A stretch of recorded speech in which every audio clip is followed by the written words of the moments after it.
Corría el año 2016 y un grupo de policías atiende un llamado para visitar la casa de Lisa Guy, pues ese día la mujer no se presentó al trabajo como era de costumbre, pero este chequeo se tenía en mente como algo casual, solo que al llegar al hogar, una vez dentro, gracias a las cámaras corporales, se pudo ver como poco a poco los policías se ponían más tensos al darse cuenta que algo no andaba bien.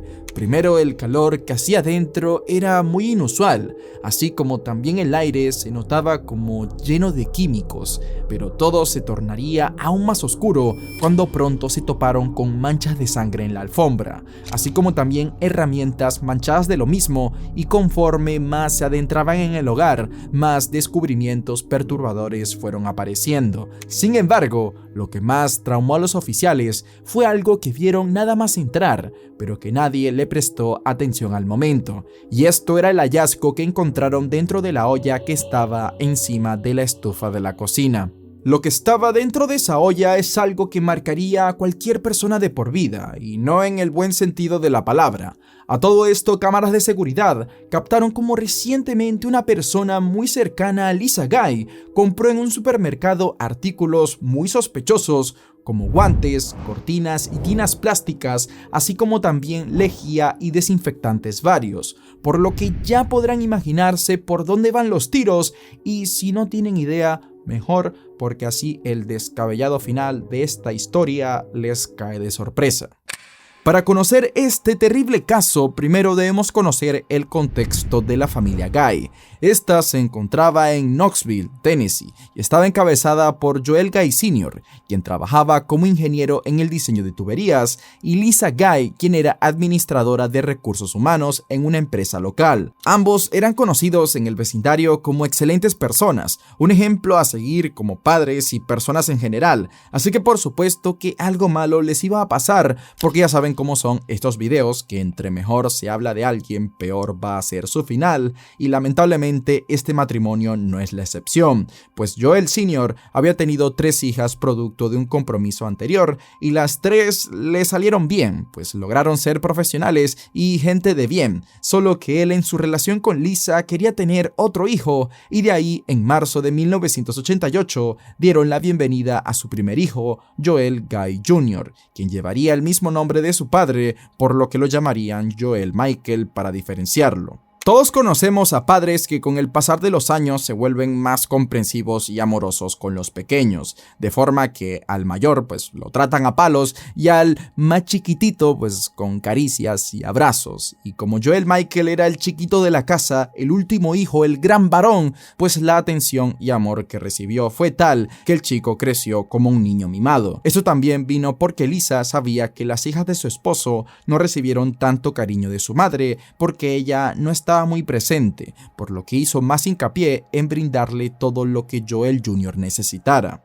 Joel Michael era un niño que mostraba cierta audacia a pesar de su corta edad, pero luego preferiría disfrutar de sus juguetes y videojuegos en soledad en lugar de hacer amigos. Sus habilidades sociales y emocionales estaban poco desarrolladas. Años más tarde, durante su adolescencia, Joel solicitó que lo mandaran a un internado durante sus últimos años de secundaria. Sin embargo, esta no era una escuela secundaria cualquiera, se trataba de una escuela prácticamente para chicos genio en Baton Rouge, Luisiana. La institución era de gran prestigio y considerada como un lugar exclusivo para aquellos con un intelecto excepcional. Pero a pesar de su entusiasmo, este ambiente le quedó grande a Joel, quien siempre había sobreestimado sus capacidades. Y normal, pues todo el tiempo elogiaban su inteligencia, y por más que sí lograba desempeñarse bien en muchas tareas sin dedicarle mucho, su pereza hacía que no destacara en nada. Y a pesar de ello, él se veía a sí mismo como una especie de prodigio, convencido de que merecía codearse con las personas más inteligentes del estado. Cuando finalizó la secundaria en 2006, Joel Jr. comenzó su educación superior en la Universidad de Washington, pero al poco tiempo tiró la toalla porque no soportó la presión de vivir en ese lugar y decidió regresar a Baton Rouge. Pero su nuevo objetivo no era para nada conservador, ya que buscaba convertirse en un exitoso cirujano plástico en la Universidad de Luisiana. No se sabe si Joel Michael eligió la cirugía plástica porque era lo que realmente le apasionaba o porque era una de las las carreras más largas y complejas, lo que le serviría como un buen pretexto para vivir a expensas de sus padres durante el mayor tiempo que le fuera posible. Y es que a él le encantaba la vida del adulto joven, en donde se tiene más libertades que las de un niño, pero a la vez menos responsabilidades en comparación con las que asumiría un adulto normal. A Joel Jr. en el fondo le aterraba enfrentarse al mundo laboral. Su plan de vida era nunca trabajar. Esto sin importar que para ello se tenía que llevar por el medio a las personas que más lo amaron en este mundo. La calidez y el amor en el hogar de los Guy eran palpables. No era raro ver en las paredes de su sala varias secciones repletas de fotos familiares, cada una dedicada a los momentos compartidos con todos los miembros de la familia. Y aunque a todos les gustaba esa unión, Joel Michael siempre prefirió encerrarse en su habitación a jugar videojuegos o a ver videos de YouTube en soledad. Y me imagino que más de uno que está viendo este video está haciendo eso ahora mismo, pero no pasa nada porque ver a Fusgo es otra cosa, ¿ok? Por más que su familia y sobre todo Lisa, su madre, trataba de simpatizar con él, esforzándose por hacerle saber cuánto lo quería y que podía contar con su confianza en cualquier momento, nadie podía atravesar la barrera emocional que imponía Joel Michael. Esto por más que durante toda su existencia, su educación, alojamiento, alimentación, pasatiempos, vehículo y absolutamente todo salía de los bolsillos de sus padres. Él actuaba como que por solo ser él y existir, tenía el derecho de tener todo lo que quisiera. Y sí, los padres tienen, hasta cierto punto, la responsabilidad de brindar herramientas y recursos a sus hijos para que se desarrollen adecuadamente. Pero Joel Michael se aprovechó de la bondad de sus padres y para el año 2016, a sus 28 años, él planeaba seguir así por tiempo indefinido. Y el colmo era que desde el año pasado había dejado de asistir a clases, alegando supuestos problemas de salud, pero sus padres tampoco eran tontos, y es que para no poder estudiar, la enfermedad que debes tener debe ser muy cabrona, pero ellos veían que Joel Jr. aún seguía con la capacidad de rascarse la huevera, jugar videojuegos y hacer lo que sea en casa, mientras ellos le costeaban todo. Pero ya en este último año, las cosas iban a cambiar para este vividor. Tras varias décadas de ardua labor profesional y familiar, Lisa y Joel Sr. comenzaban a proyectarse hacia el futuro. Ellos habían cumplido sus metas y alcanzado la estabilidad económica con la que siempre soñaron. Sus hijas ya eran adultas y eran autosuficientes, lo que les brindaba una tranquilidad adicional. Lisa y Joel Sr. estaban listos para su retiro y con ello disfrutar de la vida al máximo. No obstante, había un factor que les impedía avanzar, y esta era la situación de Joel Michael, quien a pesar de ser un adulto, aún dependía de ellos y no parecía tener planes de cambiar. Joel Sr. y Lisa habían elaborado un presupuesto detallado de la cantidad de dinero que necesitarían para vivir cómodamente durante sus años de retiro. Ambos fueron realistas y estrictos con sus proyecciones, planificando hasta la más mínima necesidad que debía ser cubierta por el presupuesto, y lo que más fastidiaba sus planes era lo costoso que era mantener a su hijo menor, y la única forma realista de retirarse era sacándolo de la ecuación. Ellos habían costeado más de 9 años de universidad y él aún no se graduaba, así que por más que les doliera dejarlo a la deriva, ellos ya habían hecho más que la mayoría de padres por el futuro de sus hijos. Así que, así le gustara o no, el pana debía despegarse de la tetica, pero conociendo su carácter, ya sabían que Joel Jr. no se iba a tomar para nada bien esta noticia, y vaya que tenían razón. Michelle, una de las hijas de Joel Sr., fue de las primeras en conocer el plan, y a principios de noviembre de 2016, las otras hijas se enteraron de esto. Todas estaban de acuerdo, es más, hasta se alegraron porque ya era hora, y así quedaron con que para la cena de Acción de Gracias iban a compartirle la noticia a Joel Jr., de manera que un par de semanas después, en la mañana del 24 de noviembre, Michelle llegó a casa de sus padres acompañada de sus 3 hijos para compartir la festividad. Sin embargo, al llegar, Michelle notó un ambiente de tensión poco habitual en el hogar y sospechó que esto era por el tema con Joel Michael. Y no es que él andaba iracundo o molesto ese día, sino que todo lo contrario. él la recibiría a ella y a sus sobrinos con una sonrisa de oreja a oreja. Hasta la ayudó a mover las cosas que había traído en su carro, algo que le generó demasiada intriga, pues Joel Michael siempre había tenido una actitud arisca y para nada amable hacia todo lo que tuviese que ver con sus hermanas, y ahora estaba siendo súper servicial. Es así como Michelle empezó a prestar atención hacia todos los movimientos de su medio hermano. Así fue como notó que a un costado del hogar, Joel Jr. guardaba lo que parecía ser una tina plástica de color azul, pero lo que más le sorprendería a la mujer fue que al preguntarle a sus padres, ellos le confirmaron que sí, que ya le habían dado la noticia a Joel Jr. y que él no se la había tomado para nada bien, mostrándose exageradamente molesto y agresivo con sus palabras, lo que provocó una fuerte discusión, ya que por primera vez sus padres se negaron a cumplir sus caprichos. Esto explicaba el ambiente tan pesado que Michelle había percibido al llegar, pero lo que no le encajaba era la actitud servicial de Joel Jr., ya que así llorara y pataleara, nada iba a cambiar. Sus padres ya habían pactado con sus jefes el retirarse en las próximas semanas, pero al final era el Día de Acción de Gracias, y Michelle decidió no rayarse tanto por las banderas rojas que estaba viendo, ya que al final nadie se puede esperar que alguien tan cercano como un medio hermano sea capaz de hacer lo que Joel Jr. tenía en mente. Joel Michael sabía que estaba acabado, no tenía trabajo, había abandonado los estudios, además no se había molestado ni en establecer contactos significativos, y lo único que había acumulado eran deudas gracias a su estilo de vida sedentario basado en el mínimo esfuerzo. Pero aún así, su comportamiento extraño duró todo ese día, en el que mantuvo una sonrisa que parecía imposible de borrar, mostrando una apertura inusual, estando pendiente de cualquier cosa que necesitaran sus padres y su media hermana. Hasta le sacaba temas de conversación y los seguía por la casa en todo momento sin un motivo aparente.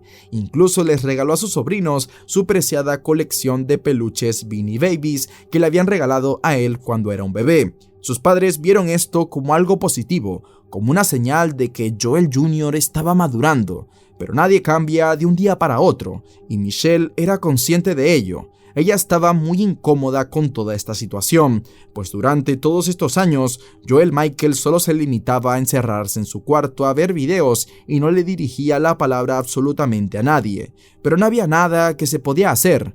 Así que a las 8 de la noche se fue de casa de sus padres, mientras que Joel Michael pensaba quedarse unos 3 días más para luego regresar a Baton Rouge para continuar con su supuesta vida de adulto que le quedaba a unas 9 horas y media en auto. Respecto a las otras 2 hijas de Joel Sr., Candace y Angela, no pudieron estar con ellos durante las celebraciones debido a la distancia y a las responsabilidades con sus familias. A pesar de ello, mantenían un contacto telefónico frecuente, especialmente Candace, quien llamaba cada fin de semana. Es por ello que el domingo 27 de noviembre saltaron sus alarmas al ver que sus padres no atendían el teléfono, y más aún cuando justo ese día era su cumpleaños, y desde que ella tenía memoria, nunca había habido una ocasión en la que su padre se olvidara de felicitarla. Michelle también intentó comunicarse con él a través de Facebook, pero tampoco recibió respuesta. Ambas hermanas comenzaron a sospechar que algo no estaba bien. Una vez concluyó el fin de semana y las celebraciones del Día de Acción de Gracias, llegó el lunes. Cada quien debía regresar a su trabajo, especialmente Lisa y Joel Sr., quienes estaban cerca de jubilarse para no volver más a esta rutina. Sin embargo, ese lunes ocurrió algo extraño, pues Lisa Guy, mujer reconocida por su ética laboral, no se presentó al trabajo. Ella solía llegar a la oficina todos los días como un reloj a las 7 de la mañana. Pasados 15 minutos, su jefa comenzó a enviarle mensajes insistentemente, pero no recibió respuesta alguna, y la puntualidad de Lisa era tal que a las 9:12 de la mañana, al ver que no se reportaba por ningún lado, su jefa decidió llamar a las autoridades para reportar la desaparición. Una vez que los agentes recibieron el reporte, tomaron acción inmediata. El detective Stephen Ballard fue asignado para inspeccionar la casa y asegurarse de que todo estuviera en orden. Pero una vez en el domicilio, por más de que tocó la puerta y el timbre, no obtuvo respuesta. Luego de ello, decidió caminar por el costado de la casa, donde observó una valla alrededor del patio trasero con una puerta cerrada, la cual tenía un compartimiento para que las mascotas pudieran entrar y salir a su antojo. Desde dentro, un perro ladraba de manera incesante. El detective trató de llamarlo con silbidos a través de la pequeña puerta, pero a pesar de esto, el perro no salió. Al notar que la situación era muy extraña, llegaron más oficiales a la escena. Parecía que no había nadie en casa, porque nadie respondía y tenía un cartel de "se vende", pero esto no cuadraba con que los autos de los Guy aún estaban afuera, además que desde la ventana se veía la cocina con la comida al aire libre, como si alguien que estaba cocinando algo dejó la preparación a medias. De esta manera, el detective Ballard saltó la valla para así acceder por la puerta del patio trasero. Al examinar el lugar, se dio cuenta de que dicha puerta no tenía manija, pero se veía el agujero donde se suponía que había una. Y lo más raro de todo esto es que a través de ese agujero se sentía que algo dentro de la casa hacía que emanara calor. Además, el vidrio de la puerta y el de la casa en general estaban calientes al tacto. Asimismo, un olor extraño, similar a sustancias químicas muy tóxicas, se notaba en el aire, aunque nadie lograba identificarlo. Es así como el oficial esperó a que los refuerzos lo acompañaran para descubrir qué había dentro del hogar. Lo que estás a punto de conocer es una de las escenas más terribles que se pueden imaginar, así que por más de que no se pueden dar tantos detalles de lo ocurrido, advertidos están.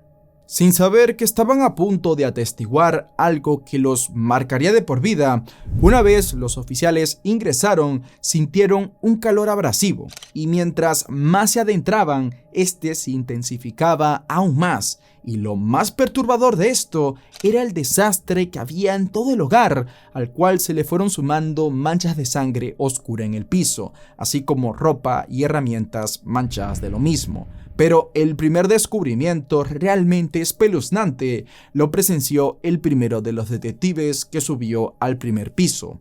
Y esto eran unas manos sin nada conectado a ellas, tiradas ahí y ya está. Bueno, ya está no, porque estas en las uñas tenían como un montón de, por decirlo suave, piel en ellas, como que si estas eran las garras de una bestia que atacó a alguien y bueno, pues le hizo mucho daño y le quedó ese material genético en los dedos. Nadie sabía de quién eran estas manos, y una vez arriba, los oficiales notaron que este olor a químico venía de uno de los baños cercano a este descubrimiento, y ahí notaron como una gran manta plástica que cubría todo el piso de la habitación, sobre la cual había una manguera de riego enrollada y un pulverizador, así como que si alguien estaba haciendo limpieza ahí, de todo el desastre que se había hecho en la casa, de que claramente pues alguien había usado la maquinita de cortar. En el lavamanos había un cuchillo de cocina grande y en el piso habían herramientas de trabajo sucias, ya se pueden imaginar de qué. Al lado de esto habían botellas de lejía, ácido muriático y bicarbonato de sodio. Y si ya la escena era terrible en sí misma, cerca de esto, en unas tinas de polipropileno azul, se encontraron partes de lo que una vez fueron Joel Sr. y Lisa Guy.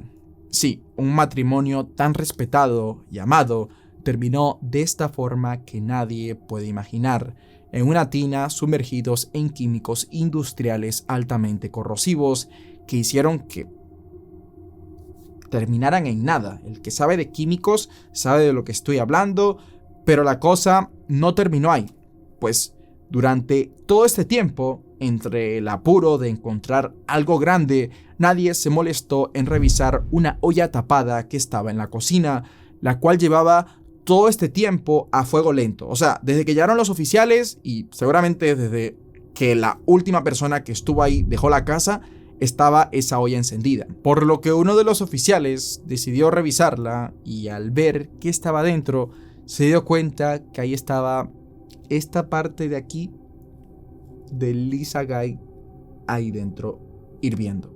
Ante todo esto, nadie se puede imaginar cómo siquiera el perro pudo sobrevivir, ya que este fue encerrado en la lavandería de la casa, donde un calefactor estaba encendido y produciendo un calor de 35 grados centígrados. El pobre animalito no paraba de ladrar, ya que no tenía ni agua ni comida. Al inspeccionar el domicilio más a detalle, concretamente en la habitación de Joel Michael, se encontró una nota adhesiva que contenía la dirección de una ferretería en Luisiana, un recordatorio para comprar ácido muriático, además de la funda de un cuchillo con el sello del Cuerpo de Marines de los Estados Unidos, cuchillo que se encontró en otra habitación junto con cinta médica y manchas rojas. Pero finalmente lo que terminó de vincular a Joel Jr. con el crimen fueron los recibos de compra de casi todas las herramientas que se usaron para él. No obstante, el tipo ni sirvió para disimular lo que hizo, pues al parecer su pereza fue tal que dejó su plan a medias, quedando de inmediato como el sospechoso principal del crimen. Hasta cuando la policía le comentó el caso a sus hermanas, ellas no dudaron en señalar que él 100% estaba detrás de esto. Joel Michael no era el tipo de persona que podía vivir en el bosque por su cuenta sin nada de tecnología para escapar de la ley. Él siguió usando su celular, tarjetas de crédito y auto como si nada. Es así como con toda esta información, aparte de cámaras de seguridad, se notificó que el sospechoso fue visto por última vez a las 7:37 de la mañana del 29 de noviembre en Pachuta, Mississippi, prueba que señalaba que el fugitivo se estaba dirigiendo a Baton Rouge. Ahora nadie sabía si estaba armado porque fue visto en Walmart y en varias tiendas deportivas, por lo que nadie sabía si había comprado armas, así como también su padre contaba con una colección. Pero aún así, ese mismo 29 de noviembre de 2016, Joel Michael fue arrestado mientras salía de su domicilio en Baton Rouge cuando se dirigía hacia su vehículo. Tras ser trasladado a la comisaría, un técnico en escena del crimen fotografió al acusado en presencia de un teniente, quien notó moretones y una abrasión en su brazo derecho, rasguños en su codo y piernas, así como lesiones en sus pulgares y manos. En todo momento, Joel Michael se mantuvo en silencio, y cuando hablaba, sus respuestas eran vagas. Esta falta de disposición para involucrarse de cualquier manera con la policía entorpeció significativamente el proceso del interrogatorio. Pero aún así, y por más de que se encargó hasta de desactivar las cámaras de seguridad del hogar para no dejar rastro, la evidencia en su contra era demasiada. Es así como al poco tiempo, al fin se pudo saber qué exactamente sucedió con sus padres. La primera parte del plan de Joel Michael era reunir herramientas como cuchillos, un martillo y químicos para eliminar la evidencia, así como también las tinas azules. Luego procedió a descomponer un aparato electrónico de la casa con la intención de que su padre lo reparara, permitiéndole atacarlo por la espalda. No obstante, Joel Sr., quien estaba en medio de una rutina de ejercicios, se negó a repararlo inmediatamente, haciendo que se le complicara la situación a Joel Michael, porque su madre estaba por regresar, y si no actuaba rápido, su plan se vería frustrado, por lo que decidido a actuar antes de que fuera demasiado tarde, esperó el momento en que su padre estuviera concentrado en algún ejercicio para atacarlo ferozmente con un cuchillo por la espalda. Joel Sr. era un hombre fuerte y resistente a pesar de tener 61 años, de forma que se defendió valientemente forcejeando con el cuchillo en manos de su hijo, lo que provocó las heridas en las manos de ambos. La lucha fue brutal, pero finalmente Joel Michael tomó la ventaja y apuñaló a su padre repetidamente hasta que éste dejó de responder. Tras el enfrentamiento, Joel Jr. tuvo unos minutos para limpiarse y preparar el escenario para cuando su madre llegara. Sabía que debía actuar con rapidez para no dejar sospecha, por lo que cuando Lisa llegó a casa, Joel Michael la llamó apresuradamente diciéndole que su padre había sufrido un accidente y que necesitaba ayuda. Es así como mientras Lisa subía las escaleras, fue emboscada recibiendo un aproximado de 34 ataques de su hijo. Después de esto, Joel Michael trató de fabricar una escena del crimen que confundiera a las autoridades y comenzó escribiendo una nota a nombre de su padre, intentando que él pareciera el culpable de haber acabado con Lisa y que luego acabó consigo mismo. Claro, porque lo normal es que uno se pueda hacer a sí mismo todas esas ese montón de heridas que tenía el señor.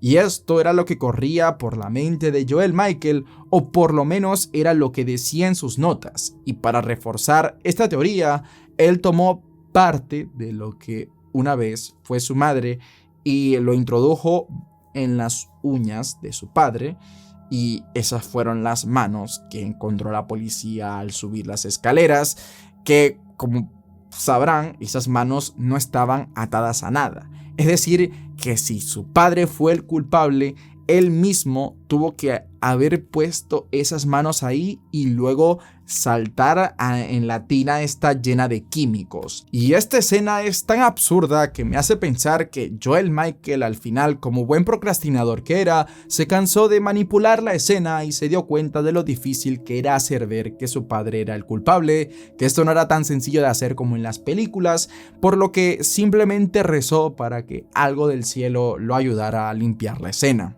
Luego de manipular la escena, Joel Michael viajó en su carro a Baton Rouge para tratar las heridas en sus manos. También tenía la idea de hacer ver que él no estaba en casa al momento del crimen, pero luego la conciencia lo comió vivo porque había dejado la escena hecha un desastre, además de que varios objetos personales en la casa como su maleta y su laptop estaban ahí, por lo que decidió regresar a casa de sus padres para modificar aún más la escena del crimen. Pero al llegar vio que el lugar estaba rodeado de cintas amarillas y un grupo de policías discutía en el jardín, así que lo único que pudo hacer Joel Jr. en ese momento fue dar media vuelta en su carro y huir nuevamente hacia Baton Rouge, situación que cortó de tajo todo lo que él tenía planeado, pues él había dejado todo sumergido en químicos porque tenía la idea de acelerar la descomposición y luego tirar todo por el sanitario. Repito, podría dar más detalles de esto, pero no me dejan, y creo que todos son inteligentes para entender.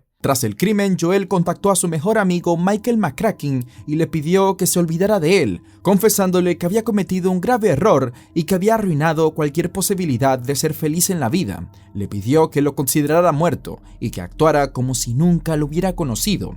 Esta fue la única persona con la que Joel Michael mostró algo de humanidad, pero por las llamadas y mensajes que tenía con este tal McCracken, se sospecha que entre ellos había algo más que una amistad. Ya saben, el clásico choque de espadas. Otra idea que tenía Joel Michael era incendiar la casa y ya está. Todo esto le iba a ayudar a reclamar el seguro de vida de sus padres de $500,000, con la posibilidad de que esta suma sea aumentada por una cláusula de doble indemnización. También contemplaba apropiarse de una casa en Surgo Innsville valorada en más de $400,000, vehículos y el plan de pensión de su padre estimado en $80,000. Y según él, todo este plan iba a hacer que nunca tuviese que trabajar más. Y sí, Joel lo consiguió, pero eso le costó su libertad, y ahora había que esperar la sentencia del juez. No se sabe con certeza por qué Joel aparece con la cara hinchada en ciertas fotos. Algunos creen que fue porque un policía le partió una muela durante su detención, y otros que pudo ser a causa de un golpe recibido durante el enfrentamiento con su padre. En el juicio, Joel Michael se mostró frío, sin sentimientos, como si estuviera orgulloso de la aberración que había cometido. Mientras se describía la escena del crimen y se relataba cómo fueron hallados sus padres, se le podía ver sonriendo y cuchicheando con su abogado. Algo extraño también fue que durante todo el juicio y en gran parte de sus notas, él nunca se refirió a las víctimas como sus padres, sino como que él, ella o los llamaba por sus nombres, demostrándoles el poco apego que les tenía. Este comportamiento hasta provocó la ira del juez, quien subrayó que jamás podría sentir un ápice de misericordia por alguien que acabó de esta forma con las personas que más lo amaban en la faz de la tierra. El abogado de Joel Michael sabía que tenía un caso perdido, y para terminar de rematarlo de manera imprudente, Joel Michael le pidió que se hiciera a un lado y decidió defenderse a sí mismo ante el tribunal. Durante su intervención, incluso llegó a solicitar la pena capital, pero su petición fue denegada. Es así como el 2 de octubre de 2020 fue sentenciado a más de 100 años de prisión. El juez reafirmó que Joel Michael no tenía intenciones de cambiar su vida y que por eso nunca iba a tener la posibilidad a libertad condicional.